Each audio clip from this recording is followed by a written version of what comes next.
A major escalation in the West Asia crisis. Hezbollah launches strikes near Israeli intelligence base. This is Israeli forces captured Hezbollah commander. India rejects Canada's charge against Home Minister Amit Shah. India says these are baseless references against the Home Minister. This is India hands over a diplomatic note to Canada amid charges against Amit Shah and warns Canada of serious consequences. India's spying charge against Canada amid the Niger showdown. India hits out at Canada for spying on its officials. India says this is harassment of our consular officials in Canada. After the sexist remark row now over an MVA leader, China NC points to a laughing Amin Patel as Arvind Savant makes that sexist remark. This as Hardeep Puri tells NDTV misogyny must be questioned. Top BJP ministers take on the Congress over guarantees. Union Minister Hardeep Puri says freebies is no governance model. Meanwhile, Law Minister says there's a funds crunch in Congress-ruled states due to corruption.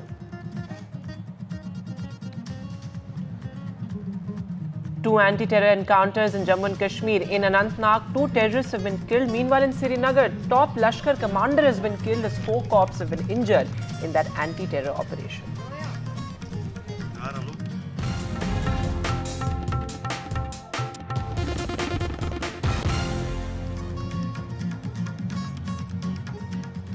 Our lead story, well, a major escalation in the West Asia crisis, strikes and counter-strikes between Israel and Lebanon. This, of course, as Hezbollah has targeted the area near an Israeli intelligence base, and Israel has responded by capturing the Hezbollah commander as well. This seems like a major escalation as West Asia remains on edge. Joining me on the show this evening, Gauri Dwivedi is joining us from Philadelphia. She's covering the US elections there. Also with us, Arin Singer. Thanks both very much for being with us. Arin is joining us from Haifa. Going across to you first, Arin, what more details you can share with us? This seems like a major escalation, and this seems also like a strategic area that was targeted by Hezbollah. Yes, Hezbollah is still trying to hit strategic targets all through the latest days, especially army targets, intelligence armed targets. But as it seems, Israel is succeeding in intercepting these rockets. Most of the rockets that are being launched on a daily basis, we're talking about hundreds of rockets every day, are intercepted. But still, you can hear the alarms going on and off. I'm located in Haifa. The place I'm standing right now was witnessing a very harsh day here in the northern part of Israel. We had to go to the shelters 5 or 6 times because of the sirens. They are sending not only rockets. Hezbollah is trying to hit the northern part of Israel and also the central part of Israel by drones that are carrying explosives. But fortunately, the Israeli Air Force is intercepting or is managing to intercept most of these rockets. Now, as we understand, or according to some of the Israeli sources, these are crucial days because the international community, especially the United States and the French government, are making lots of efforts to bring to some kind of a ceasefire between Israel and Hezbollah. And they're working very hard. Everybody knows that it's not going to happen before the elections in the United States. And so as long as it does not happen, as long as we do not see any solution, we will keep, unfortunately, to see more and more escalation on this front. Absolutely. In fact, Gauri Dwivedi is also joining us from Philadelphia now. Gauri has been covering the US elections from the ground. Gauri, these elections are taking place at a very critical time geopolitically. The US, of course, is very much involved in the conflict in the sense that there have been efforts made from the US for a potential ceasefire as well. But how is the US administration looking at it right now? There's, of course, the US government is in a flux as well. But what are the larger geopolitical ramifications of these US elections, particularly keeping in mind the war? Vedant, two aspects of this. Very important that you mentioned that this war, its impact on US elections and the result and the outcome of the US election, how will that play out in Middle East? So both of them are very important aspects. Just to tell our viewers that one of the states where it's likely to have a major impact is Michigan. That is one of the swing states, essentially a state that boasts a Republican and Democrat and doesn't really have a history of voting on one side of the political spectrum. So which way Michigan will vote will have a huge ramification on who actually wins the US presidential election. Michigan also has one of the largest concentration of Arab American voters, one that Trump has been able to woo successfully, if I may say so, in the last couple of weeks. In fact, he was there in Michigan, and it is it's extraordinary, ironic, one may say, that someone who actually came up with the ban when he was the president, specifically targeting Muslim countries, has now been able to penetrate into that same vote bank, saying that if he was the president, he would not have allowed the war to go on the way it is going, and he would have solved the entire matrix much sooner. An argument that has actually found resonance with a lot of voters there. Some of the studies indicate, Vedant, that in that space, in Michigan, amongst the Arab American vote base, Trump has been able to successfully make this argument, and several prominent leaders, in fact, including one from Dearborn Heights, whose mayor is a Lebanese American, is now endorsing Trump. So that tells you how important what is happening in Middle East is for the US presidential election. There are some reports that this may have impact on some of the other aspects and some of the other swing states, but most crucial will be as far as Michigan is concerned. Now let's flip the other side of it, at what happens after the outcome is announced. How will that play out in the Middle East? Both Kamala Harris and Donald Trump have very strongly supported and said that they will back Israel's right to defend itself in the wake of any terror attack. But what Donald Trump has been able to say is, and has been reiterating on multiple occasions, is that if he becomes the president, he will ensure this war stops. And if he does come to office, and if he makes good on the promise that he has made, that has a huge ramification on how the Middle East may shape up post-November 6th. As for Kamala Harris, she's also said that she'll try and solve this puzzle, but the argument that she's been making hasn't got resonance with the voters on ground, particularly, as I say, Michigan. So what's happening in the Middle East has a very strong impact on the US election, more so in Michigan. Gauri, thanks very much for joining us with a very important perspective there. Arin, thanks very much also for joining us with what's playing out on the ground. So multiple strikes today in Tel Aviv, certainly extremely concerning. This has now expanded to a multi-front war, a larger regional conflict certainly, and the US elections also taking place in this crucial geopolitical time as well.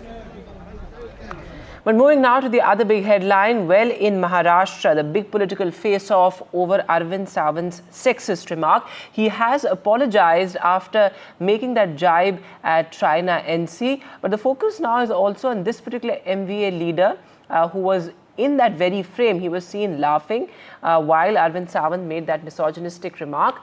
But China NC has also hit out at various other women leaders of the MVA for being silent while she speaks out against misogyny. We are here with Shiv Sena candidate for Mumbai Devi, Ms. Shaina NC. Ma'am, Arvind Savant ji has apologized today. Firstly, do you accept the apology? You know, it's a very strange kind of apology because it's not unconditional. There are lots of ifs and buts. On the one hand, he apologizes after 30 hours. And on the other hand, you have Mr. Sanjay Raut, who does just the opposite by questioning me, my credentials, and saying that I'm imported mal. Firstly, Mr. Sanjay Raut, I'm not imported mal. I belong to South Mumbai, 3 generations of South Mumbai service, which I have shown photographic evidence of. When Mr. Arvind Savant wanted to campaign 2014-19, it was all very well to call me Ladki Behan and use Prime Minister Modi's photograph. And today, cut to 2024, he uses this term imported mal. You have the local MLA who is standing next to him and laughing away. I want to say, would you laugh if this was your sister or mother? Would you laugh if it was somebody from your own community or your vote bank? Would you laugh if it was somebody from your own biradari? Probably not.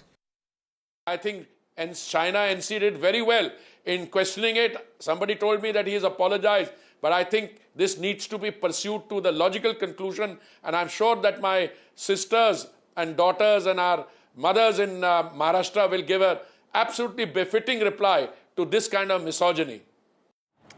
And moving now to the other big headline, the India-Canada ties hitting rock bottom. This, of course, as India has categorically rejected Canada's allegations against Home Minister Amit Shah, saying these allegations are unfounded. This, of course, as India has also handed over a diplomatic note to Canada. This comes after both the countries recalled envoys from either of the countries. And now, of course, India is saying that this will have serious consequences. Take a look. We had summoned the representative of the Canadian High Commission yesterday. A diplomatic note was handed over in reference to the proceedings of the Standing Committee on Public Safety and National Security in Ottawa on October 29th, 2024. It was conveyed in the note that the Government of India protests in the strongest terms to the absurd and baseless references made to the Union Home Minister of India before the committee by Deputy Minister David Morrison. Meanwhile, this as India has also hit out at Canada over spying allegations. In fact, the Canada government has said that various Indian officials, Indian consular officials in Canada were under audio-video surveillance. Now, this is a serious aspect given the fact that surveillance, spying or snooping is extremely grave when it comes to diplomacy. Listen in to what the Ministry of External Affairs spokesperson had to say on this. Yes, some of our consular officials were recently informed by the Canadian government that they have been and continued to be under audio and video surveillance. Their communications have also been intercepted. We have formally protested to the Canadian government as we deem these actions to be a flagrant violation of relevant diplomatic and consular conventions. Welcome back. News now from Jammu and Kashmir, where militancy continues to be a very important challenge for the newly formed Omar Abdullah government. This, of course, is back-to-back terror encounters have been reported in Jammu and Kashmir, one in Anantnag and the other in Srinagar. In Srinagar, a top Lashkar commander was gunned down. This as 4 policemen were injured as well. Remember, this comes just a day after there were 2 migrants who were shot at in Budgam. Take a look at this report.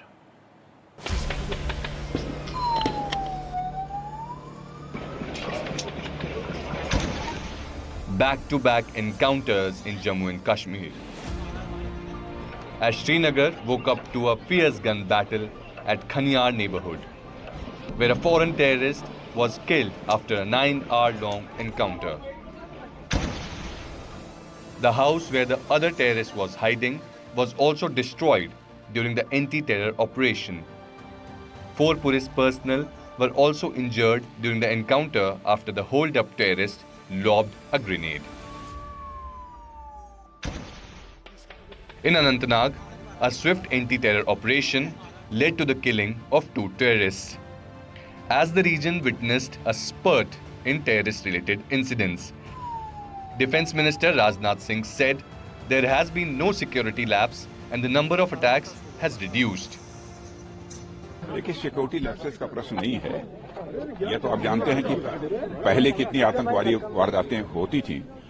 अब तो बहुत ये कहा जाए कि अब पहले के कंपैरिजन में बहुत ही नगण्य हुई हैं और हमारी सिक्योरिटी फोर्सेस पूरी तरह से सजग हैं और ऐसी परिस्थितियां वहां पर पैदा होंगी कि फिर आतंकवादी वारदातें पूरी तरह से वहां से समाप्त होंगी और जम्मू कश्मीर का तेजी से डेवलपमेंट भी होगा।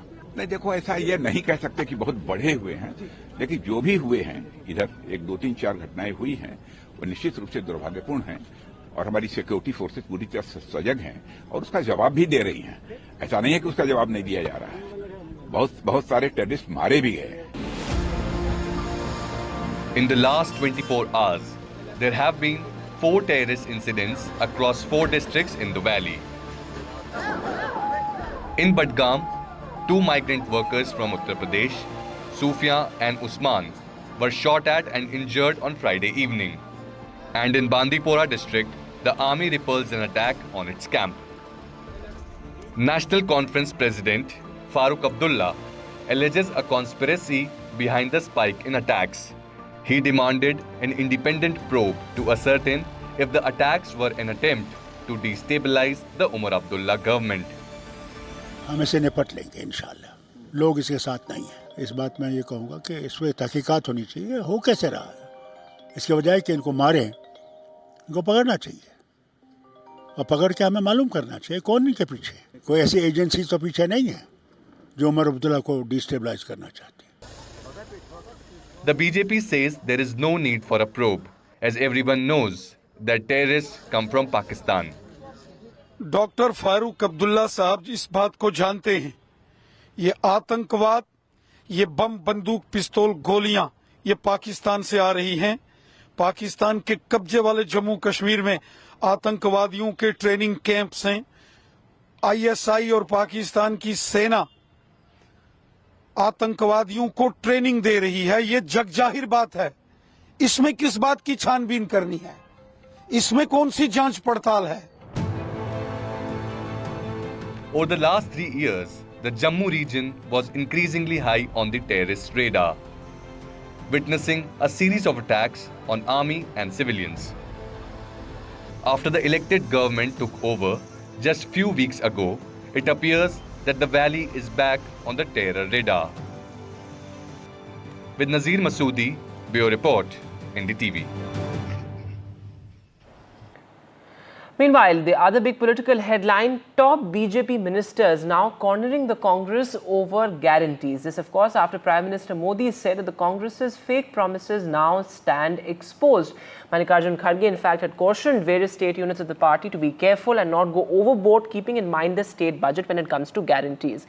Now, earlier I spoke to Law Minister Arjun Ram Meghwal, who says that there is a crunch of funds in various Congress-ruled states because of corruption. Take a look.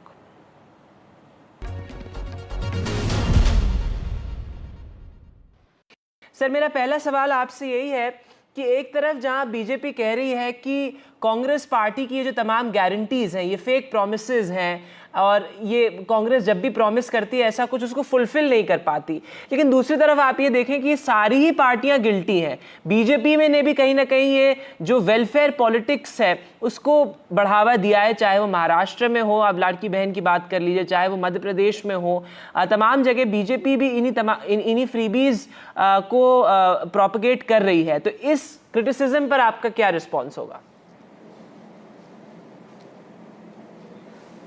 देखिए, आज हम जो चर्चा करने के लिए बैठे हैं उसमें कांग्रेस के राष्ट्रीय अध्यक्ष माननीय खड़गे जी का जो स्टेटमेंट है मंच पे दिया गया कि ऐसी कुछ योजनाएं जो कांग्रेस पार्टी ने घोषित कर दी या घोषणाएं कर दी या गारंटी दे दी, जिनको बजटरी प्रावधान नहीं होने के कारण हम पूरा नहीं कर सकते, इसलिए जनता हमारे विपरीत भी खड़ी हो सकती है।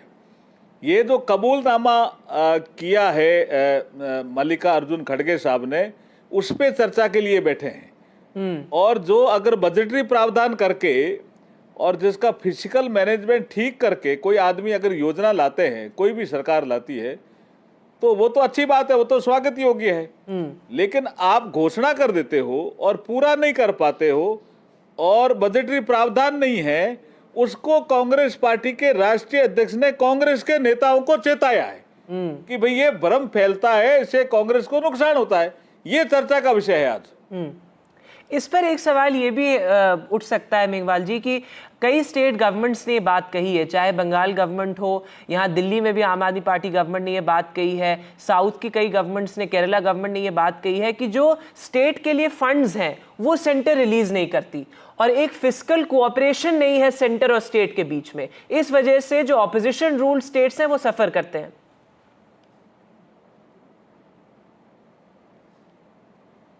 देखिए, मैं आपको जिम्मेदारी के साथ बता रहा हूं जी, पैसा रिलीज करने में कोई भेदभाव नहीं हो रहा। पिछले 10 सालों में हमने देखा है, अगर किसी गवर्नमेंट ने यूसी नहीं दिया तो पैसा किसी कारण से रुकता होगा, लेकिन कुछ ऐसी स्टेट गवर्नमेंट है जो विशेष करके कांग्रेस रूल्ड, वो क्या करती है, फंड का डाइवर्जन करती है, क्योंकि उन्होंने राहुल गांधी जी के कहने से गारंटी दे दी, खटाखट हम पैसा डाल देंगे, किसानों का सारा कर्जा माफ कर देंगे, तो अब जब पूरा करने के लिए जब पैसा नहीं होता है तो वो फंड का डाइवर्जन करते हैं।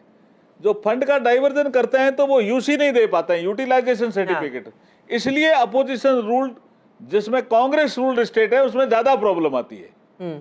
इस विषय को समझ नहीं रहे हैं और उसको हमारे ऊपर डालने की कोशिश कर रहे हैं कि हम पैसा नहीं दे रहे हैं, जबकि हम पैसा देते समय कोई भेदभाव नहीं करते हैं।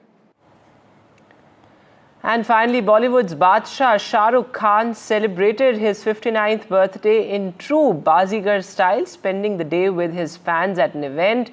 This, of course, as wishes continue to pour in from across the globe.